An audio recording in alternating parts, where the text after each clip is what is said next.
subscribe to the Donnie Houston podcast, man. Talk about because man, you got the small cameo in Jason's lyric, man. That's what I'm saying. You know, so funny. Radio god, man. You know, legend, so funny. Man. I'm listening to Donnie. I see all the interviews he does. He's asking me all these radio questions. I think that's so interesting. You know, you got to think, Hatta, your story doesn't really exist anywhere like this. And then this is my a radio kid. So yeah, no doubt. I feel you, man. It's just like I said, you watch it. It's like you being on a TV show that you watch. So what were you expecting me to ask you about?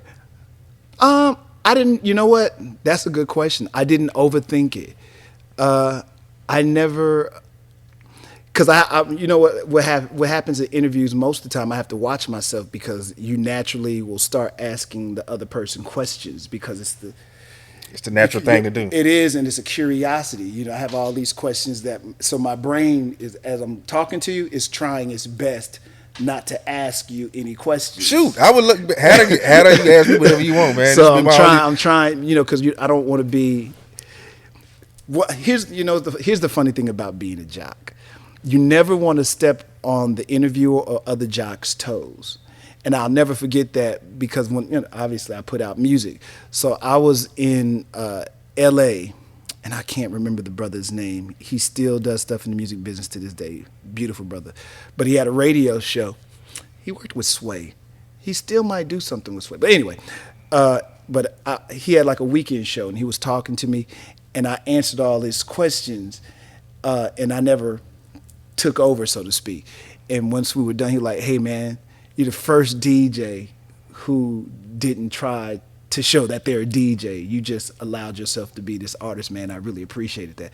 So I always stuck in my head, like, let the interviewer or the other jock, let them be who they are. This is not yours. If you want yours, get your own, and then you can ask any question you want. So but it's fine. It's you just can ask etiquette. me whatever. It's just etiquette. I never got a chance to go to 97.9 to get the Mad Hatta interview. It wasn't really that hard. You know, whatever you want to ask me. You know what's so funny about radio? People, I used to always think it was funny because, you know, there would be these people that would have these grandiose opinions about what a jock is supposed to be doing or what he's not supposed to be doing or what the morning show should be sounding like or what the morning show should be doing. I always thought that was funny because you didn't understand why I was doing what I was doing or my purpose. As the listener, you know, and it could be somebody who their opinion was coming from another place. But, you know, it was just always interesting. Not interesting, it was probably irritating more than anything because I knew exactly why I was doing what I was doing. Like, my job every day was I just wanted you to laugh. So I didn't care about if you didn't think that I was doing what you thought I should be doing. My purpose was to make the person who was unhappy or sad or don't want to go to this job, I was totally committed to making sure that that person laughed or got information. And so I always try to have us do I call it a full service show. So we're going to laugh a little bit. We're going to entertain a little bit. We might do bits. We might sing. We might rap. I wasn't going to be, shout out to all the other radio shows. I wasn't going to just be the guy that just sat here and gossiped about some celebrity because you think that that's what radio, to me, that's not really a radio host. To me, a real DJ, they're coming up with these bits and these skits and they're putting them on the radio because they're supposed to take the mind of the person away from something. And that's cool. I guess you can do that when you talk about people. And I get it and I always use Chris Brown. I don't know why I use Chris Brown. But at that particular time, he probably would say something or do something and you have to talk about him. But other than that, I want to make sure, I'm going to give you the information, but I want to make you laugh and have a good time and maybe play a couple of your favorite songs too. So you just understand how it works. And so sometimes it used to be irritating because, man, they play the same records over and over because you listen all day and you're not supposed to be. It's based on you probably listening for about 30 minutes and then you're going on with your life. But if you've been sitting there for the last 3 hours listening, it's not really made for you. This group of people done enough research to know that when you listen, when you put that radio on, I better be hearing my favorite record or I'm not going to listen to you. And you can play, that's cool to play, and it's a fine line, but especially even when I'm at the Vibe now. it's still a fine line, and we play so much local music. It's a fine line between what you can play that's not known to people and what's already a hit to people. Can you make them? Sometimes, but most of the time not. And it's just this hard line of give and take. And so sometimes that part of it was really hard. Because I understand, yeah, we playing these 30 records over and over and over and over and over and over again. And even for you as a jock, you get tired of it. And you think that you can open it up a little bit. But you understood the process and you understood why. So I never questioned it. But when an outsider would be saying something like, maybe you should cut off your radio because you're probably listening too much, is what you wish you could say. But obviously you can't. You just got to keep going on. So, but those things used to nag at me a little bit. But I understood it too because I was that guy. You know, when you first get in the radio, you are the person questioning why the program director or the radio station is doing all the things they're doing. That was me. I just told you. I got in it because I wanted to know why y'all was doing this. But after somebody, well, we don't do this because most of the people that's listening to this, they don't really feel this. But then once they learn that they do feel that, they'll give them a little bit more of it. So, you know, it's a learning process, man. It's a learning process. Yeah. I don't know if that answered any of your question, but. No, it's cool. I was just saying I didn't get to have the interview. So if you want to ask, if you're thinking about stuff, you just shoot the questions. I am curious. What made you want to even do the podcast and talk to, and you're very specific about whom you're talking to. That's why, to me, it's an honor to be here because there's legends that sat here and you know, definitely not one of them. So I just feel like it's an honor to be here. But man, I can't allow you to sit in front of me and downplay stuff like that. But really, what made you like, you know what, I want to sit here like, and who was your first interview? Okay, so this is how it goes. I'm a podcast junkie. Really? Okay. I've been listening to podcasts for over 10 years, like wow. 2008, 9, back when Juan Epstein with Peter Rosenberg and Cypher Sounds wow. on Hot 97. Back when Combat Jack was starting out and it was just Blaze and like 6-7 people on the show before it dwindled down to him and Premium Pete. Wow. You know what I mean? So you way ahead of me. I know of these people later. Yeah. I was totally oblivious to that world. I was on that and like I graduated college rather and never used my degree. So like 10 years I went without using my degree. I graduated and never found a job using it. I was DJing clubs. Were you trying to, or you just? I was trying. But the thing with the radio was like because I want to do radio. Even to this day, it's still like a dream. You know what I mean? But it was more so like you got to come in and do a social media or something. And really, I was young and kind of arrogant and ignorant to not understand like you're gonna have to come in one way and eventually you get these other opportunities. And so I never applied for certain stuff. If I was like, okay, I don't want to be on the promotions and I'm get stuck in as the promotions guy. You know what I'm saying? Where really the thing is you get into the building and you know what I mean. Everybody starts. You know what's so funny? Everybody starts there. I started there too. Not promotions. I started off my first job in radio at the major radio station. I was doing media research. I don't even know if you remember what that is. Media research is you pick up the phone, and you call somebody's house and ask them to listen to 10 seconds of a song. And we would do that for like 30 songs. And you had your fingers crossed that these individuals that you just cold called will actually listen to these songs. That's where I started off at doing that. And that was not a fun job from my memory. But I thought the interesting part was the information. I love information. I love documentaries. And I did love the information because I'm like, wow, that's amazing that these different people with different backgrounds, men and women, whatever their background is, they might gravitate towards this one particular song. You're like, wow, across the board, they all really like this song. That's pretty amazing. So I was really into research, believe it or not. And I don't really know. I think if you want to be on the air, you kind of like nudge your way on. It might start off as a joke. I'm sure somebody had the microphone on and was letting us scream in the background and say something, but I was focused too. Yeah. I was super focused. I always understand the guy. It's funny because everybody doesn't understand you was once that guy not in. You know what I'm saying? And you never forget that. So there's a part of you that understands, but sometimes there's a part of you that's angry because I'm like, you expect them to know, but they don't because they didn't get in. Mm-hmm. And their goal is, I want to get in. And it seems like you people are keeping me out. And it seems like there's a conspiracy against you For real. And I think every person that wants to be on radio or whatever it is, you feel like there's this conspiracy to keep you out. But it's not a conspiracy to keep you out. Sometimes it's just those people are fighting to stay in. But you don't know that that's their fight because you don't care about their fight. You care about your fight. You know what I'm saying? And because we're all selfish at the end of the day. You know, like J Max thing right now is he like Puffy. I'm gonna be here. Like what's that thing that Puffy said with the I'm gonna be here till he said something in one of those Biggie songs that he's gonna be here. I'm gonna always be on top of something like that. That's J Max's line. Y'all can hate me all you want. I'm gonna still be here. And I salute him on that. Like, you be there, big bro. I'll probably be with you there, but you do you.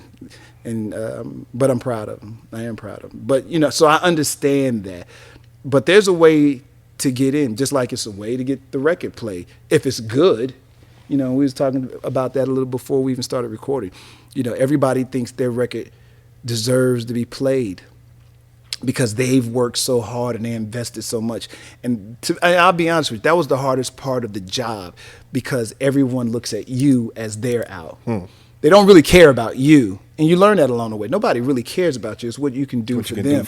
And if you can't do anything for them or you haven't done anything for them, you're the person responsible for holding them back. You know, still to this day, there's still people that got grudges. I don't care. Because you learn to accept that you can't make everybody happy. It bothers you a little bit sometimes. And then, you know, you see your kid or your girl or your mom, and then you're like, no, those people don't matter. But it sometimes does disturb you. But you understand it too. You just wish you could go to them like, you know, it's not up to me to make your life happen. You got to do something to make it happen. And that's what I love about this period of time too, because now that thing that seemed to be what would open the door for you, it being radio, is not necessary. Mm-hmm. If you are hustling and you working hard, you figured it out yourself because you have your own social media and you've done the things necessary for your career to pop. So right now it's a very interesting time. But the funny thing is it was always that way. Now, were certain games played? I think so. Honestly, I've never played any of them, though. You know, I've heard about DJs that would take money and all kind of other stuff. There's not every rapper in this city got money from me. I'm in every rapper's pocket in this city. And none of them can say the reverse about me.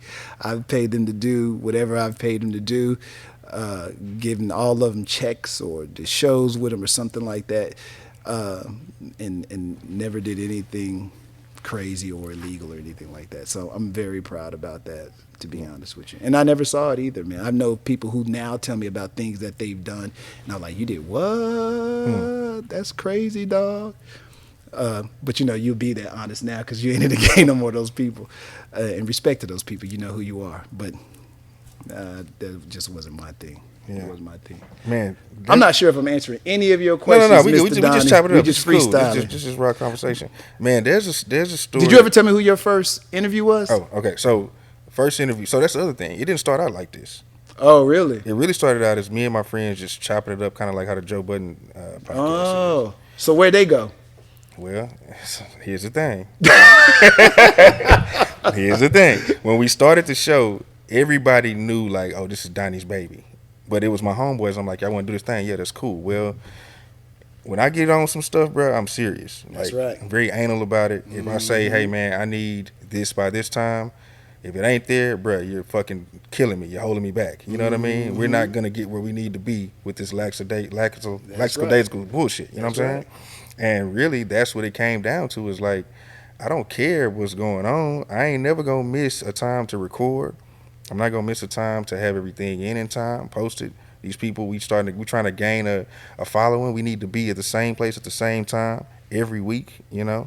And like over time, everybody just fell off to do their thing. And, you know, it's cool, but again, you know, it's kind of one of them things of like, we started knowing that I was the one that really was driving everybody to do this. These were my boys going along with me. But it was really your dream. But it was really mine, you know what I'm saying? And at the same time, too, God got a plan for everybody, and I guess this was mine. Yep. Yeah. You know what I'm saying? Like, I feel that. It didn't start like this. I didn't even want to do music because I was the only like serious, like full-time music guy. So we just kept general conversation, some music shit. But you know, my partners, man, they might say some shit about people I work with. And it's like, man, how I'm going to face these guys and y'all cracking jokes and talking shit, you know what I'm saying? Which was cool, but it's just, I just wanted to stay away from certain things. And one thing led to another. We brought on a guy named Johnny Binder, who's a legendary street cat. He said some things that Jay Prince didn't like. I got a phone call at almost 1 a.m. I'm on the road with Slim. We in Shreveport. I remember that name, Johnny, too. I don't remember what happened to him, but I do remember that name. Yeah. He was a major figure in this city. Major cat, you know, much respect, you know what I mean? Sir. But that interview led to me getting this phone call. It had to be about 12:58. I'm waiting in this hotel lobby to get in the car with Slim to go to the show in Shreveport. The phone call comes through, it's Jay Prince. He's not happy about what was said about him. He wants to come on that same show. He didn't ask me if I was busy at the time, none of that shit. You know what I'm saying? It didn't matter. It didn't matter. You know what I mean? He was just like, look, man, this is that. I was just happy at the fact that, like, okay, for one, I'm getting a courtesy call, but he's not tripping with me, so it's cool. You know, the way I played it, I don't play sides and shit. You come on here talking shit about people, that's on you. You know what I'm saying? With anybody. I don't get in, you know, I don't get in the middle of that shit. Like, can't nobody come at me for that type of shit. You know. But anyway, Jay Prince came on. That was the first like Houston. Wow, that's a big way to start. Yeah. How long ago was this? This was 2018. Wow, that's a big way to start, bro. They're starting with star power. Yeah, and even then, I still didn't go full interviews because it was still me and my boys. Really? I still was trying to like be like, we ain't, you know, that's not what we about, you know. I think Slim and them, they were more of like the group of guys that sat down with rap artists when they were doing their podcast. And I'm very much a like, if that already exists, we ain't got to do that. We're going to look like them. We five guys sitting up here talking. That's the same stuff I say. And then people get frustrated with me. Because like, well, we want to hear, because your interpretation of the conversation is going to be different. Like, we can all sit and talk to Zero. But what you're going to pull out of Zero and what I'm going to pull out of Zero is going to be two different things. We're going to have totally different conversations. And that's the interesting thing about whomever somebody's interviewing, because I forgot what you was talking about with Zero at one time. And I'm like, I totally never knew that story. And you think that this is a person, you've heard all the stories until somebody pulls out this other one that totally like, and you know, I think that's the thing that you got to remember, because you sound like me, like I got bored interviewing people. So I'm like, what else is there to talk about? But sometimes it's just people want to hear even your questions and what you're going to ask. A lot of times it becomes, that's what it's about as well. More so because remember now they're watching Mr. Donnie show. All those guys got a podcast or they have their own social media. If I want to see Zero, I can just go see what he did that day. He gonna tell me everything he did. But there's a reason why they come and get the information from you. And sometimes as an interviewer or a jock or presenter or whatever, that's the hard part for some of us. For me, it at least is. Some of these guys, I think they're very adept at being these presenters. Some of them are very good. I know, what's your man, Joe Budden? I think Joe is really, really good. People talk mad shit about Joe, but I like... They still watch him. They do, and he knows how to be... I don't even know if it's on purpose or it's just his personality. I've never met Joe Budden, but he's able to pull people out. But the guys, the first group of guys that he was with, they're as interesting as he is. So, and you get something totally different from those guys too. So never think that, and I'm telling you what I should be telling myself actually, but never feel like, you know, I have nothing to talk to them about or interesting or anything like that. Just, it's your mind and what you find to be interesting. You know what I'm saying? So yeah. I appreciate what you're doing. Yeah, no, I appreciate it, man. You know, that's really it, man. Like, this podcast junkie, I didn't get a radio job. This was a way for me to do my own thing. Ain't it? Here's the cool thing about that, though. You're able to monetize this life that you created. And sometimes people think, I went to school for this, or I went to do this. And what happens is life pushes you into a direction. Sometimes it's, you know, totally not even by choice. You just get pushed somewhere. You're like, wow, look, how did I end up here? It's amazing where I ended up at. I think what's so cool about now, though, is you kind of like don't need those other people's platform. You know, you create such a brand of your own. It almost gets in the way. Like for a guy like you, I would have no interest in seeing you go to one of the radio stations here. I think your brand is just as big as those brands. Oh, So man. what's the point? And if you want to, you can monetize this even more so if you choose. So I'm like, once you've created your lane and you're in it, and you're your own boss, you make your own hours. Well, I gotta go answer to you, man. Yeah. Yeah. Now, if you want to, because you just want to make some extra dough and that might be some fun for you, now that's different. And as long as you can still do what you do to satisfy your inside, so to speak, you know, I think if you can do that, cool to follow that dream. Because sometimes you just got that dream and you just got to check it off the list so you can be satisfied. So, you know, I'd be the first one to say, well, you got to do that. If it's in your soul, you got to do it. Donnie Houston.